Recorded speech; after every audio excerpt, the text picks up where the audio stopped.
pourquoi la Joconde elle est si célèbre? Non? Attends, je te raconte.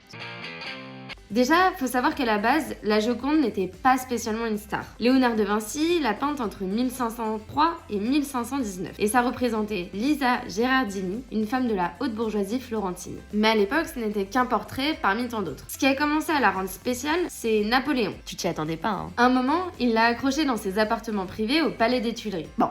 Déjà ça lui a donné une certaine aura. Puis, plus tard, elle a atterri au Louvre. Mais le vrai buzz, c'est en 1911, lorsqu'un ouvrier italien la vole. Lui, son combat, c'était de la ramener en Italie car il estimait qu'elle avait été volée par les Français. Et pendant 2 ans, le tableau disparaît complètement des radars. La presse s'enflamme, tout le monde en parle. Résultat, la Joconde devient une icône médiatique avant l'heure. Quand elle revient au Louvre, elle est déjà une star. Et puis après ça, les artistes modernes comme Duchamp ou Warhol s'en sont emparés, l'ont parodié, détourné, ce qui n'a fait qu'amplifier sa notoriété. Et bien sûr, il y a aussi le tableau lui-même. Ce fameux sourire mystérieux, le regard qui semble te suivre, Léonard avait utilisé des techniques hyper innovantes pour l'époque, comme le sfumato, ça donne des dégradés ultra doux. Et ça intrigue encore énormément aujourd'hui. Bref, la Joconde, elle est devenue célèbre pour une multitude de raisons. Un peu grâce à De Vinci, beaucoup grâce au vol de 1911, et énormément grâce à tout le buzz autour depuis plus d'un siècle. Et au final, c'est peut-être pas juste un tableau, mais une vraie légende à part entière.